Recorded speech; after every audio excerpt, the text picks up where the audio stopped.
Good evening, everyone. In the last session, we were discussing force and extension. We discussed MCQs and did question one.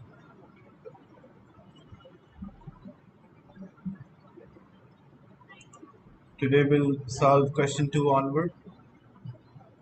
So, in this question two, in an experiment, forces are applied to a spring as shown. So, you can see there's a spring, and we are applying the forces. How we are applying the forces? By adding a load. So, when we add a load, a force is applied on the spring, and when we add or increase more load, the extension will also increase. And this is the graph for the force and extension.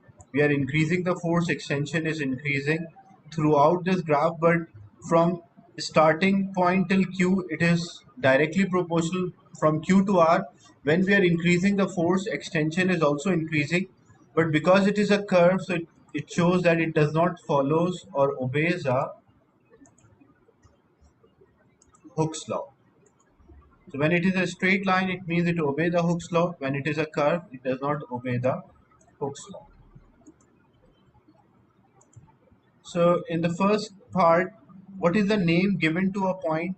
Mark Q on the figure. So what we call this, the last point where this line is straight.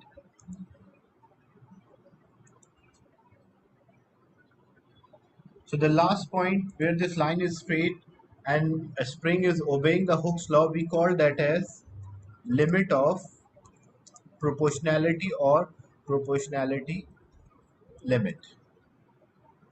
So what label is given to Q? The last point where the line is straight, we call that as proportionality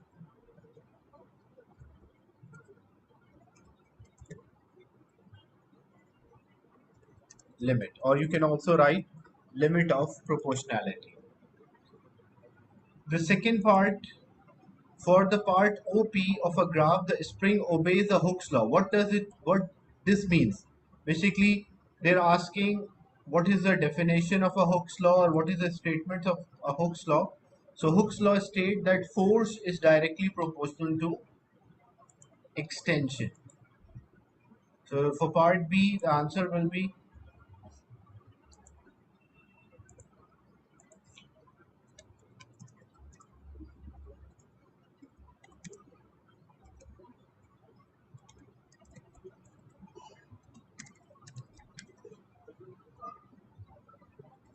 so force is directly proportional to extension for part O to P because it is a straight line. Then part C, the spring is stretched until the force and extension are shown by point R. So the point R is representing as the spring is further stretched. Point R is also there. Compare how the spring stretches as shown from part of a graph from O to Q and then from Q to R. So we have to compare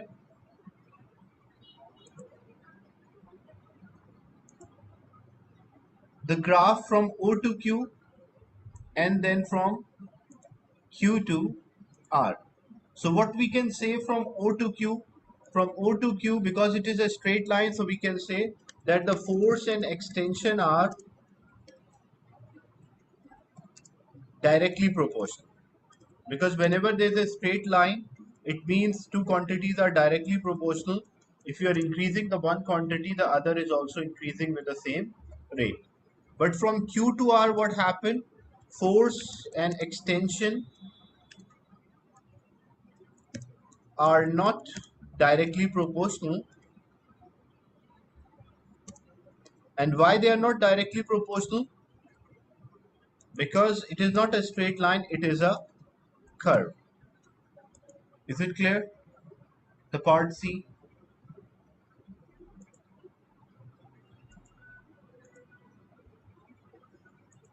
So when you have a straight line, it means force and extension are directly proportional.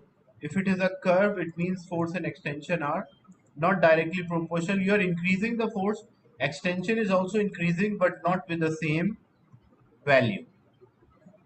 Then for the part O and P, calculate for the part O and P of a graph, show that the spring stretches according to the expression F is equals to Kx. Use a value, find the value of a K. So we need a spring constant.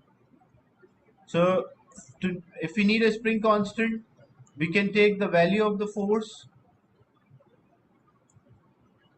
So here each box is representing 0.4. So 12.4, 12.8, 13.2, 13.6, and this will be 14. Force will be 14. And what about extension? On x-axis, each box is representing zero point 0.2. So 2.2, 2.4, 2.6, 2.8, 3, 3.2, 3.4, and it is between 3.4 and 3.6, so this will be 3.5. So we need K. How to get the value of the K? The spring constant, that is force divided by extension. So we are applying a force of 14 and the extension is 3.5. So 14 divided by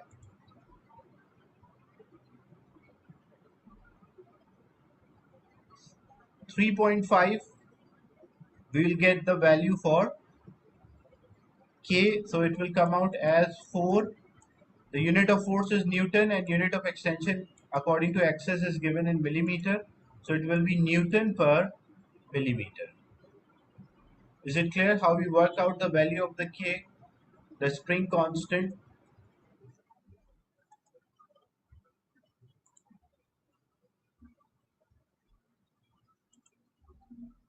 As the value of the K is equals to force divided by extension. So we have the force and we have the extension. So we divide them, we'll get the value of spring constant. And I can take any part. It is not necessary that I should take the last point. I can take any part of this straight line. Like example, if I took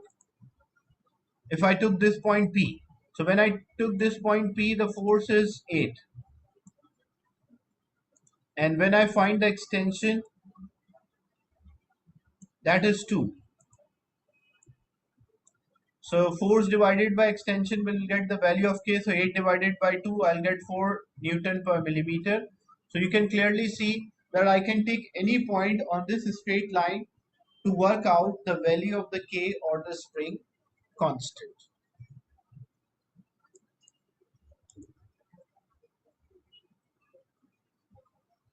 In question 3, state Hooke's law. So what is the statement of Hooke's law? It states force or extension of a spring is directly proportional to load applied.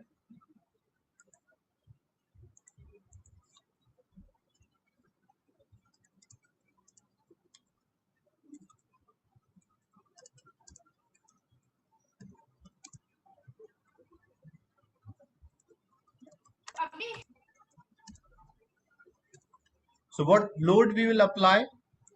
If we increase the load, the extension, the change in the size will also increase with the same rate.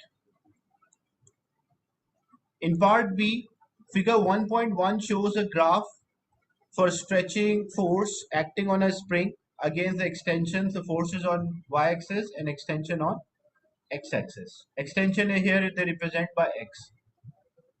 State the feature of the graph that show that it is obeying a Hooke's law. So by looking at this graph, how you can say that it is obeying a Hooke's law? Number one, you will mention it is a straight line starting from origin. Because whenever two quantities are directly proportional, it should be a straight line. The graph between the quantity should be a straight line which is passing through origin. So whenever there is a straight line passing through origin, it shows that two quantities are directly proportional. Example, if there is another graph, I have force on y-axis and I have length on x-axis. And the graph was a straight line, but it was not passing through origin. It was like this. Can I say force and length are directly proportional? Yes or no? Can I say force and length are directly proportional? Is it true or false?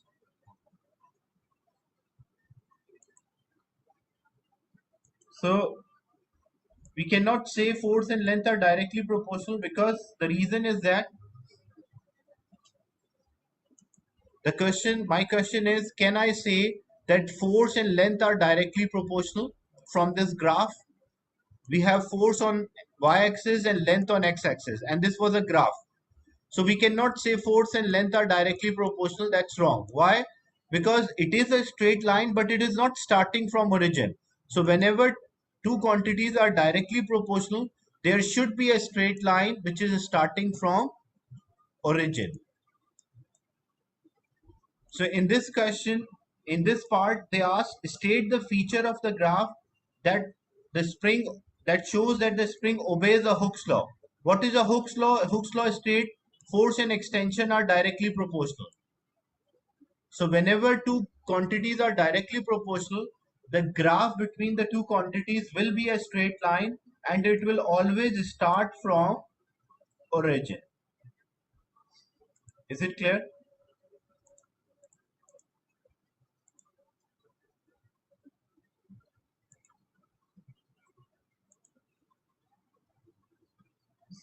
In mathematics, you will study about Hooke's law, the proportionality relations as well.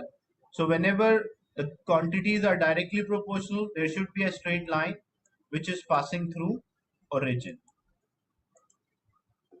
Then calculate the value of a spring constant.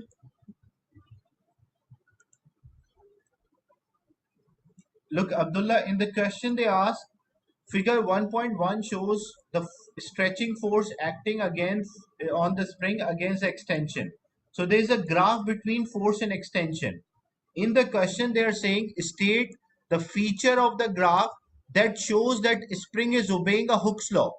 So by looking at this graph, how we can say the spring is obeying a Hooke's law? Whenever, because according to Hooke's law, we say,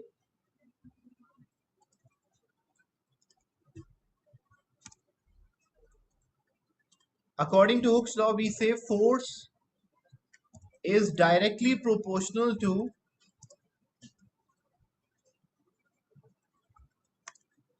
extension. So by looking at this graph, how we can say that force is directly proportional to extension? So whenever two quantities are directly proportional, number one, it should be a straight line. Number one. And number two, the line should start from the origin. Origin means this should be the starting point of the line. So whenever a line is starting from origin and it is a straight line, it means that two quantities are directly proportional. So if a spring is obeying a Hooke's law, it means force is directly proportional to extension. And what should be the graph? By look, what feature of the graph shows that it obeys a Hooke's law? So it is a straight line and it is passing through origin. But for example, if there is another graph and we say that we have a graph between force and length, can I say that force and length are directly proportional if the graph was like this? So I don't say that force and length are directly proportional. Why? Because it is a straight line, but it is not starting from origin. Is it clear, Abdullah Sarfraz?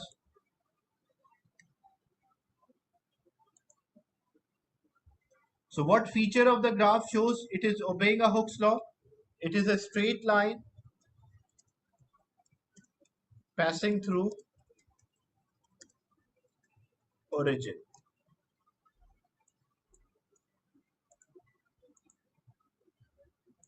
Then calculate the value of the spring constant K. So how we can calculate the value of spring constant? For that we need the force. We can take any value of the straight line. We can take any part here. The force is there and we can work out the extension.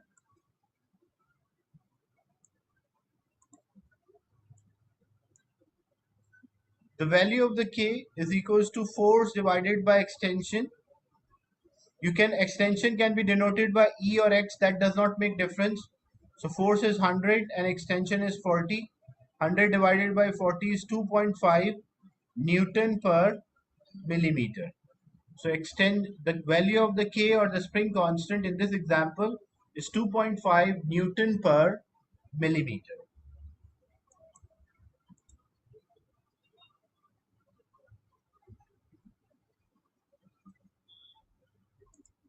The next part, the limit of proportionality of a spring is reached when the extension is 50 millimeter. So means till 50 millimeter, it will be a straight line. When the extension is 50 millimeter, it is a straight line. Continue the graph in figure 1.1 to show how the spring behaves when the stretching force is increased above the value of 125. So till this point, it is obeying a Hooke's law. But after that, it does not obey a Hooke's law. They mention we reach a limit of proportionality. So if a spring does not obey a Hooke's law, what will happen? We further increase the force, but extension will not increase with the same rate. So how we represent that? We represent it by a curve. So it will be a curve after this point.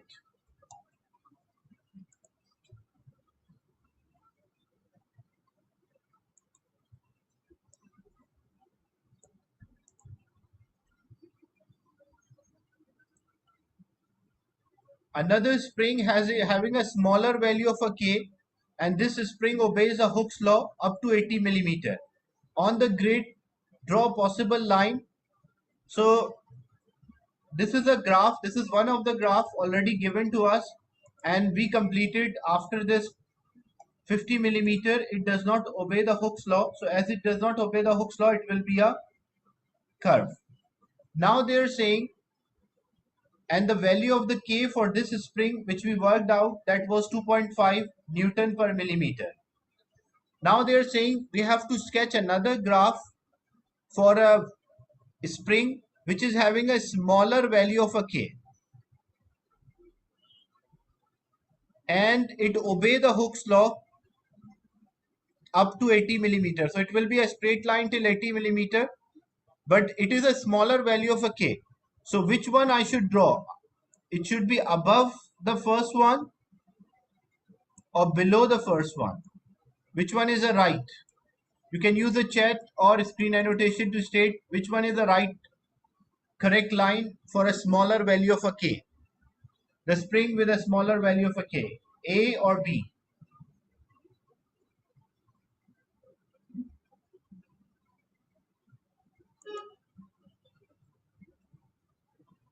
The spring with a smaller value of a K means which is easy to stretch. Because higher value of a K means spring will be difficult to stretch. A smaller value of a K means spring will be easy to stretch.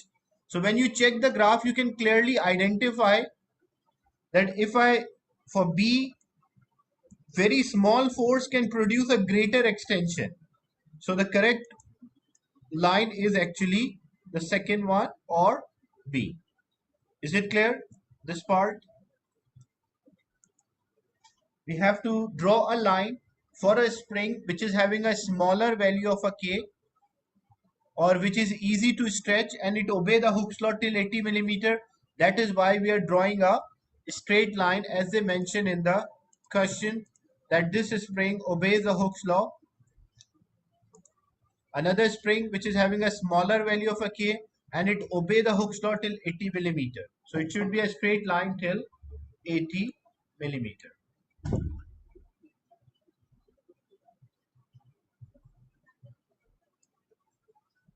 So these are some questions related to force and extension.